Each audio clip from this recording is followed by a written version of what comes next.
तो last part में हमने देखा था कि बो फैन ने अपनी एंशिएंट मेडिसिन टेक्निक को यूज करके एक बच्चे को बचा लिया था, पर वो डॉक्टर, डीन और डायरेक्टर के सामने बो फैन का सारा क्रेडिट खुद ले लेता है। पर फूड पॉइजनिंग का केस बढ़ता जा रहा था। अब उस डॉक्टर को एक अमीर आदमी के बेटे का इलाज करना था, तो डॉक्टर बो फैन की नीडल से उसका इलाज करता है, पर उस बच्चे की हालत और भी ज्यादा बिगड़ जाती है।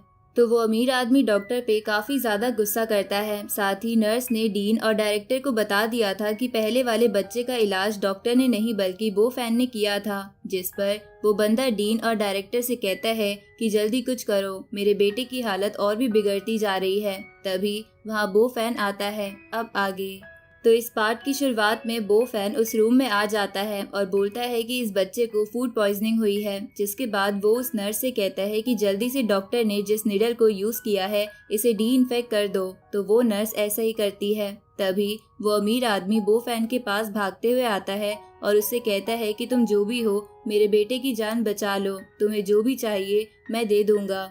पर बो फैन उससे बोलता है कि मुझे कुछ नहीं चाहिए और वो बच्चे को चेक करने लगता है। तभी नर्स उससे बोलती है कि नीडल को डी इन्फेक्ट कर दिया गया है। ये सुनकर अब बो फैन उन नीडल्स को उस बच्चे पर लगाता है। जहां बो फैन को ऐसा करते हुए देखकर सारे लोग हैरान थे। तभी धीरे धीरे उस बच्चे की हालत ठीक होने लगती है। थोड़ी देर बाद जब बो फैन उन नीडल्स को निकालता है तो वो बच्चा होश में आ जाता है। ये देखकर वो अमीर आदमी अपने बच्चे से बात करने लगता है और बो फैन से पूछने लगता है कि इस फूड पॉइजनिंग से मेरे बच्चे को आगे चलकर कोई तकलीफ तो नहीं होगी ना। जिस पर बो फैन बोलता है कि मैंने नीडल्स का यूज करके वो पॉइजन इसकी बॉडी से बाहर निकाल दिया है, इसलिए अब इसे कोई भी तकलीफ नहीं होगी। ये सुनकर वो अमीर आदमी बो फैन से कहता है कि तुमने हमारी फैमिली पे बहुत बड़ा उपकार करा है, इसलिए तुम मेरे दोस्त बन जाओ। जिस पर बो फैन उससे कहता है कि आप तो इतने अमीर हो कि कोई भी आपका दोस्त बनना चाहेगा, तो आप मुझे अपना दोस्त क्यों बनाना चाहते हैं।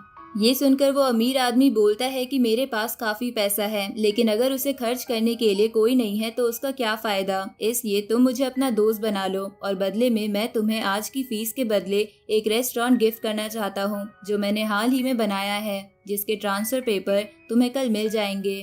ये सुनकर वहाँ खड़े सारे लोग चौंक जाते हैं। इसके बाद वो अमीर आदमी अपने बेटे को वहां से लेकर चला जाता है, जिसके जाने के बाद डायरेक्टर बो फैन से कहता है कि प्राइमरी स्कूल के काफी बच्चे इसी बीमारी से पीड़ित हैं, इसलिए प्लीज तुम उन्हें भी ठीक कर दो। तो बो फैन इसके लिए मान जाता है और उन्हें भी ठीक कर देता है।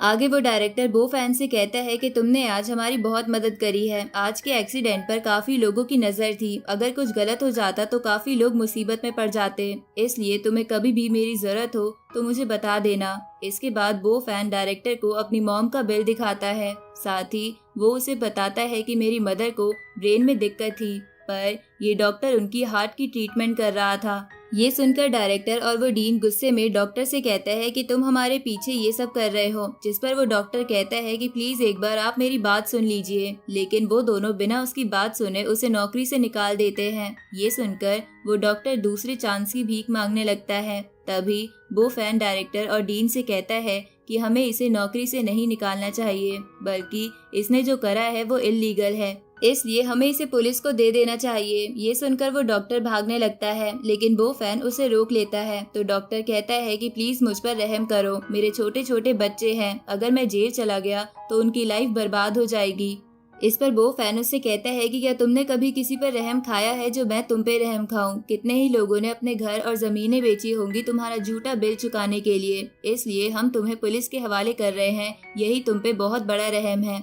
आगे वो डायरेक्टर बो फैन से पूछता है कि तुमने चाइनीज मेडिसिन कहाँ से सीखी और तुम्हारा टीचर कौन था।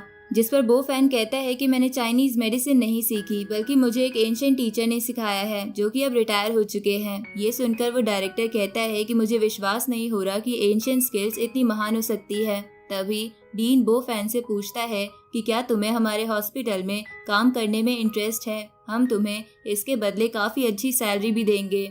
ये सुनकर बो फैन उन दोनों से कहता है कि मुझे फिलहाल अपनी मदर का ख्याल रखना है, इसलिए अभी मेरा ऐसा कोई भी प्लान नहीं है। साथ ही वो उन दोनों से कहता है कि आज मैं जब उन बच्चों का पॉइजन निकाल रहा था तब मुझे शक हुआ कि ये कोई एक्सीडेंट नहीं है, बल्कि किसी का जानबूझकर किया हुआ काम है, और मुझे डाउट है कि आपके हॉस्पिटल में ही वो बंदा है। ये सुनकर डायरेक्टर कहता है कि कहीं वो डॉक्टर ने ही तो ऐसा नहीं किया। इस पर बो फैन कहता है कि वो ऐसा नहीं कर सकता। क्योंकि अगर उसने ऐसा किया होता तो उसे बच्चों की बॉडी से जहर निकालना भी आता। तभी बो फैन की मॉम वहां आ जाती है तो बो फैन उन दोनों से कहता है कि आप इसका पता लगाए, मैं तो यहाँ से जा रहा हूँ। अब बो फैन के वहां से जाने के बाद वो डायरेक्टर एक अर्जेंट मीटिंग बुलाता है। आगे हम एक मॉल के बाहर एक अमीर लड़के को देखते हैं जो काफी अच्छी तरीके से ड्रेसअप होकर आया था और ऐसा लग रहा था कि वो आज किसी को प्रपोज करने वाला है। इस तरफ हम बो फैन को देखते हैं जो किसी को कॉल मिला रहा था, लेकिन वो बंदा उसकी कॉल नहीं उठाता। उसी वक्त चूचू समीर लड़के से छुपते हुए वहां से जा रही थी, लेकिन वो अचानक से बो फैन से टकरा जाती है तो बो फैन उससे कहता है कि सुबह तुमने मुझे कार से ठोका था और अब मुझे धक्का दे रही हो, क्या तुमने मुझे मारने का कॉन्ट्रैक्ट ले रखा है। अब बो फैन को वहां देखकर चूचू उसके पास आकर उसे कहती है कि क्या तुम थोड़ी देर के लिए मेरे बॉयफ्रेंड बनने की एक्टिंग कर सकते हो, क्योंकि ये जो अमीर सा लड़का दिख रहा है वो काफी समय से मेरे पीछे पड़ा है। मैं काफी समय से इससे पीछा छुड़ाने की कोशिश कर रही हूँ, लेकिन ये मेरा पीछा नहीं छोड़ रहा। जिस पर वो फैन कहता है कि मेरी तो एक गर्लफ्रेंड है तो मैं तुम्हारी मदद क्यों करूँ। तभी वो अमीर सा लड़का चूचू को देख लेता है और उसके पास आकर कहता है कि मैं ये फ्लावर्स तुम्हारे लिए लाया हूँ और मैं होप करूंगा कि तुम्हारा दिन अच्छा जाए।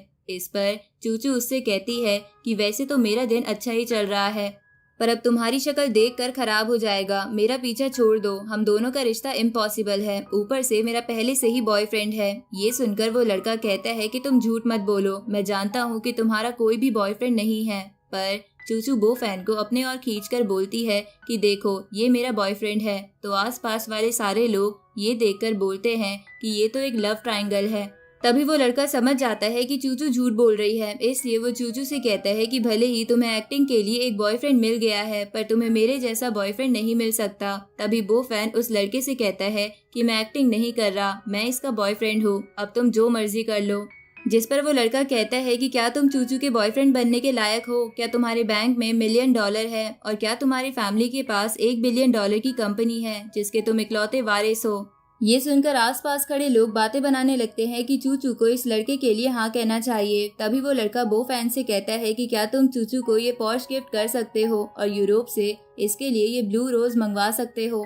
ये सुनकर बो फैन उससे कहता है कि तुम्हारे पास कोई एबिलिटी नहीं है, तुम बस एक्सटर्नल चीजों पर डिपेंड रहते हो। तुम्हें क्या लगता है कि चूचू कोई गोल्ड डिगर है जो इसे महंगी चीज दिखाकर सेट करना चाहते हो। जिस पर चूचू हंसने लगती है तो वो लड़का कहता है कि तुम इस बो फैन की बातों में मत आओ, जिस दिन तुम्हारा एक्सीडेंट हुआ था मैं उस दिन घबरा गया था और मुझे पता चला कि तुम्हारी कार भी इसमें डैमेज हो गई है, बस इसी वजह से मैं तुम्हारे लिए कार लेकर आया था। ये सुनकर आसपास खड़े लोग उस लड़के की तारीफ करने लगते हैं कि ये कितना अच्छा है। तभी वो लड़का उन लोगों को इशारा करता है क्योंकि वो उसी की इकट्ठा की हुई भीड़ थी। अब वो लोग चूचू पर प्रेशर बनाने लगते हैं कि तुम्हें इस लड़के को हाँ कह देना चाहिए। तभी वो लड़का अपने घुटनों पर बैठकर चूचू से कहता है कि मैं तुमसे सच में प्यार करता हूँ, मैं तुम्हारे सिवाय किसी और लड़की को नहीं देखूंगा, तो क्या तुम मेरी गर्लफ्रेंड बनोगी। ये सुनकर अब चूचू भी थोड़ी इमोशनल होने लगती है। तभी बो फैन हंसते हुए चूचू से कहता है कि इस बंदे को तुम्हारी कोई फिक्र नहीं है, वरना ये तुम्हें देखने हॉस्पिटल में जरूर आता। ये सुनकर चूचू को गुस्सा आ जाता है और उस लड़के से कहती है कि तुम्हारी ही वजह से मेरा एक्सीडेंट हुआ था, अगर तुम मुझे कॉल करके परेशान नहीं करते तो ये सब कुछ नहीं होता।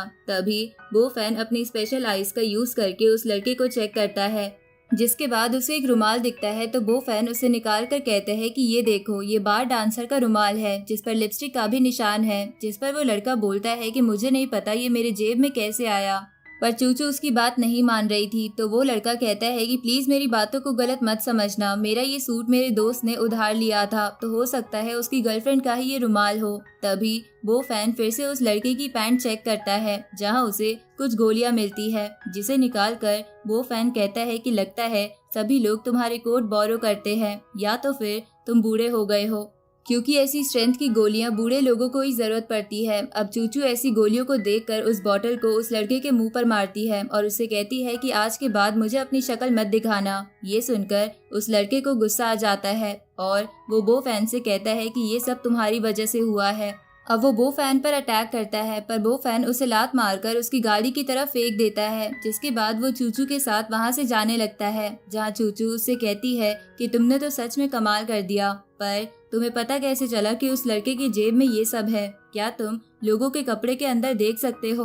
तभी चूचू शर्माते हुए कहती है कि अगर ऐसी बात है तो क्या तुम मुझे भी बिना कपड़ों के देख सकते हो। लेकिन बो फैन बात घुमाने के लिए कहता है कि मैं एक डॉक्टर हूँ, बॉडी में थोड़ा भी चेंज होता है तो मुझे फौरन पता चल जाता है। तो चूचू भी उसकी बात मान लेती है। इसके बाद बो फैन वहाँ से जाने लगता है, जिसे जाते हुए देखकर चूचू उससे कहती है कि मेरी मदद करने के लिए शुक्रिया, मैं बाद में तुम्हें कॉल करूंगी। आगे बो फैन एक हर्ब्स की शॉप पर आ जाता है और केमिस्ट को कुछ मेडिसिन की लिस्ट देता है और उसे वो निकालने को कहता है। तो इतनी लंबी लिस्ट देखकर वो केमिस्ट सारी चीजें जल्दी से निकाल कर जल्दी से पैक कर देता है और बो फैन से कहता है कि इन सब का टोटल हुआ 2,53,000। लेकिन बो फैन उस केमिस्ट से कहता है कि मुझे माफ कर देना, मुझे पता नहीं था कि ये इतनी एक्सपेंसिव होगी, मैं तो इतने पैसे लाया भी नहीं।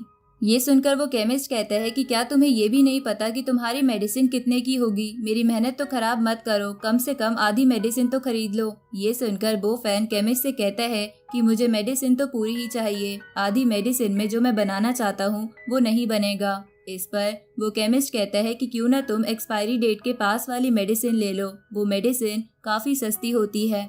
ये सुनकर बो फैन उससे कहता है कि मैं एक्सपायरी डेट के पास वाली मेडिसिन नहीं ले सकता क्योंकि मुझे ये मेडिसिन काफी लंबे समय तक यूज करनी है। ये सुनकर उस केमिस्ट को गुस्सा आ जाता है और वो बोलता है कि क्या तुम मुझसे मजाक कर रहे हो, मुझे तुम्हें मेडिसिन देनी ही नहीं चाहिए थी, तुम सच में एक भिखारी हो। और इसी के साथ ये पार्ट यहीं पे खत्म होता है।